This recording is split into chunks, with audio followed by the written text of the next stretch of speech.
Kirkland. They can do hot dogs, but can they do hoodies? Let's find out. I'm Joe. I've been in manufacturing for over a decade, and I've overseen the production of millions of products all over the world. And on this show, we take apart pieces from your favorite brands, see if the quality is there, and I'll let you know if it's worth your hard-earned money. This is Industry Secrets. Welcome back. This is Industry Secrets. What do you got for me this week, Zach? Kirkland. Okay, this is the ladies heavyweight hoodie. How much was this? $22 US. You know, that's pretty crazy. If you think like a Big Mac combo in Canada costs like 20 something dollars. 73% cotton, 24% polyester, 3% elastane. That's how you know how big Costco is when you have literally every single language on the care label. So they're definitely making these in significant volume. So what we have here is a V-stitch detail on the front by the collar, purely for aesthetics. Everything is 2-needle cover stitched. So the serge seams, actually nice and flat. They're doing this to encapsulate the fabric so it doesn't fray at the end. Okay, that's kind of cool. We have a little mesh pocket here, as well as a headphone hole. They've bonded a reinforcement here. I don't know if anyone really has like wired headphones these days. And plus it's kind of small. It's like an MP3 player or like a mini disc player hole, or maybe a Zune. Definitely not big enough for a phone, or at least my phone.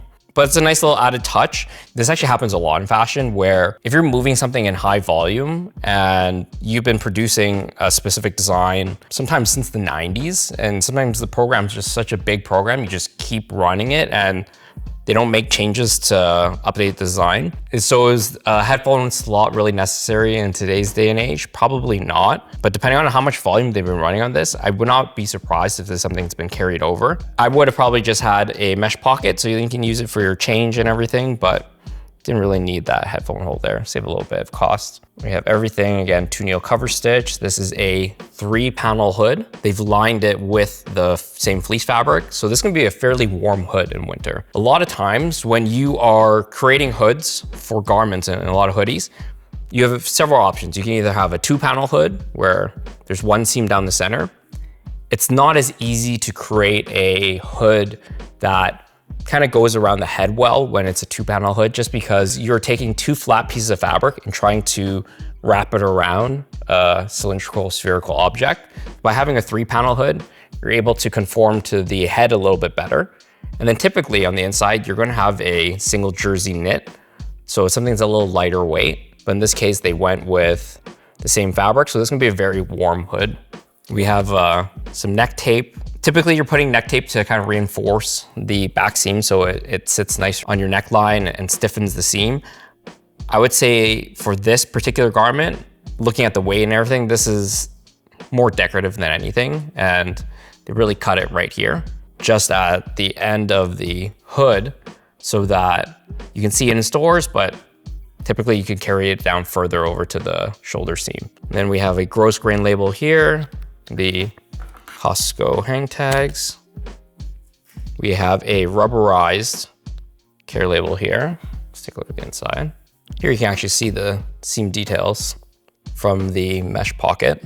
Knowing Costco, knowing how many they're making of these and looking at how smooth this is definitely put on with an automated machine. When it comes to fleece fabrics, all fleece fabrics start off as basically French terry fabrics. And if you think of a lot of like Champion sweaters back in the day, those would be terry fabrics, but they do it through what's called a reverse weave. And if I actually go at it here, you'll see here, I can actually remove the napping at the back. A lot of times you're gonna use polyester on the back because they're what are called filament and continuous yarns. They will not lint off as much as 100% cotton back for fleece fabrics. So I know a lot of people hate polyester and think it's just cheap, but sometimes using the right fiber is important to achieve the ultimate result that you want. And basically, once they get the terry fabric, they are gonna take metal brushes and run it across in what's called a napping process. And through that napping process, they are going to break up all those loops and create a very high pile.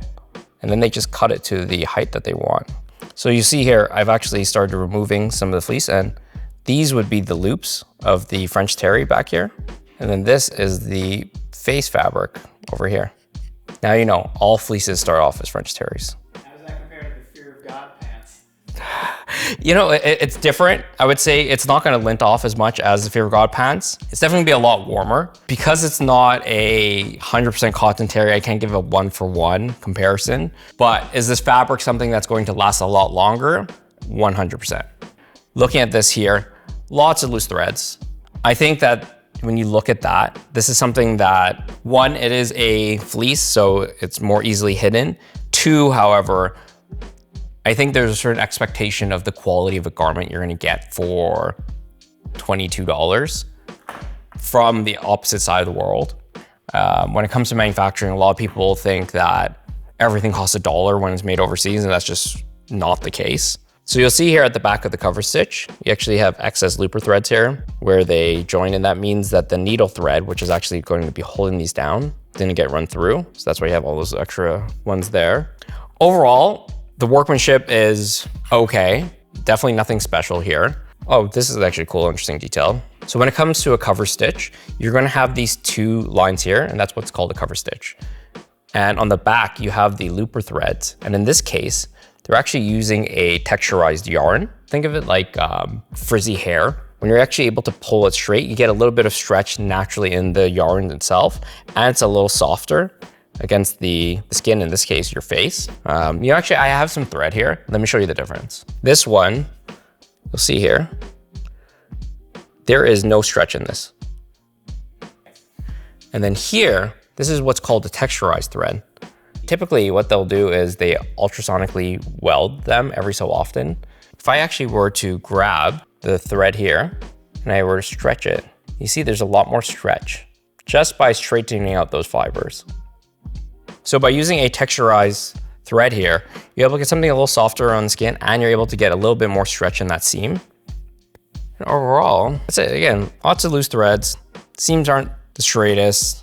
Some dated embellishments and trims in there that I don't think it's necessary.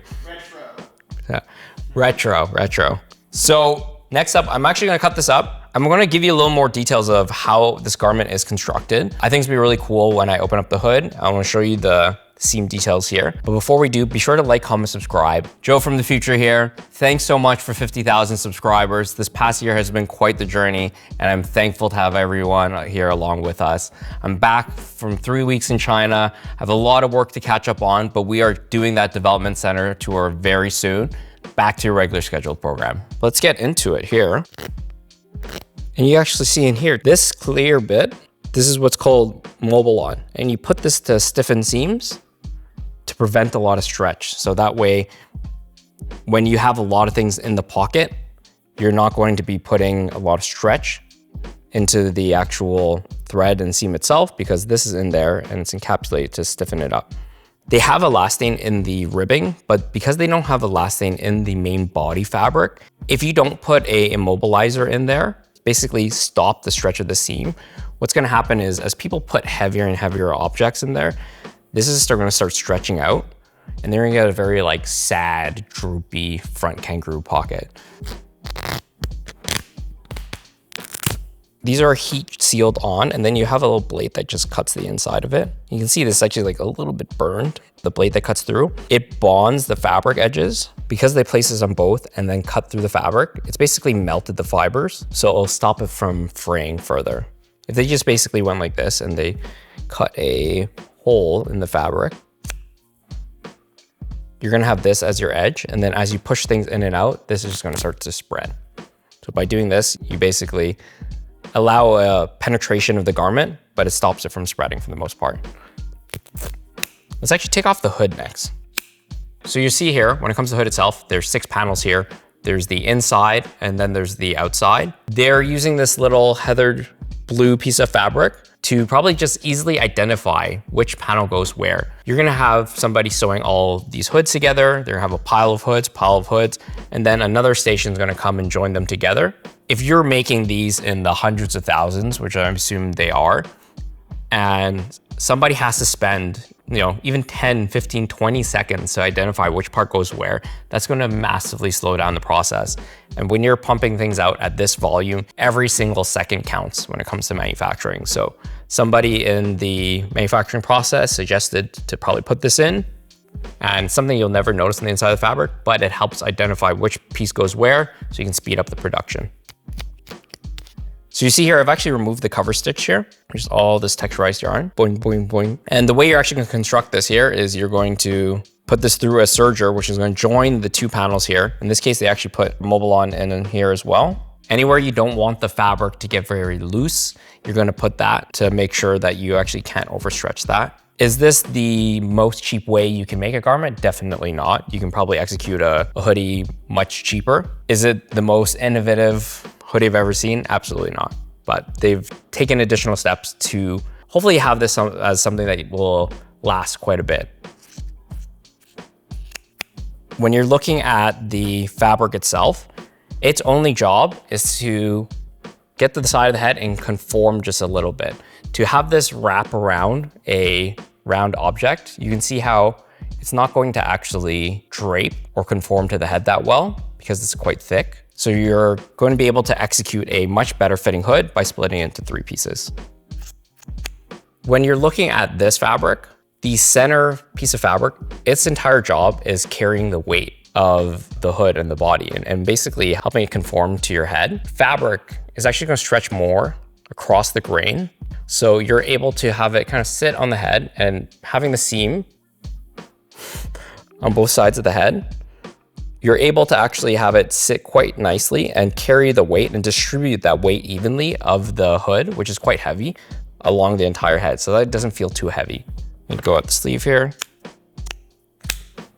So when it comes to ribbing, it's typically around sleeves, around the bottom, around the neckline. The structure of the knit itself is what gives it its stretch. And you put elastane in there to give it recovery. You'll see how much stretch you can get out of that. If you don't have elastane in it, over time, it'll get kind of very sad and very wizard sleevey. Cue Gandalf. Can you see this one right here? Let's grab it. This is the elastane. Oh, motherfucker. It's in there, trust me. But that is what the elastane is gonna do. It's gonna help pull it back in after it's been stretched out. Because the way a rib is, it has longer loops, so it gives it more mechanical stretch.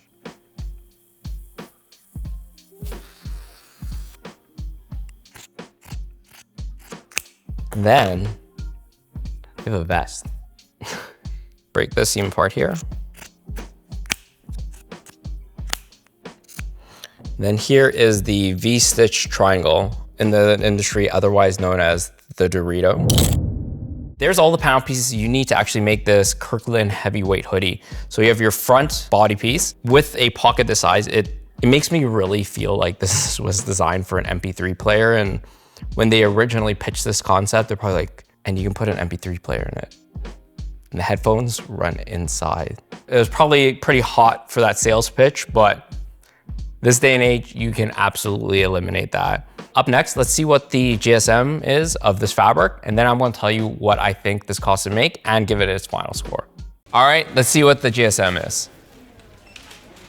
So $342. I know they marketed this as a heavyweight hoodie. What I would say is that might have been the case back when the iPod first came out. In today's day and age, $342 would be really considered a mid-weight hoodie. This is gonna be a little harder to kind of pin down because of the scale of Costco, but I'd say something like this for a smaller brand made in Cambodia, you can probably get this around $13, $14. If you're doing it in higher volume, you can maybe get it in like 9, 10s. If you're Costco and like seeing some of these remnants from headphones and MP3 players, they've probably been running this program for a very long time. They've probably dialed in every single second in their production.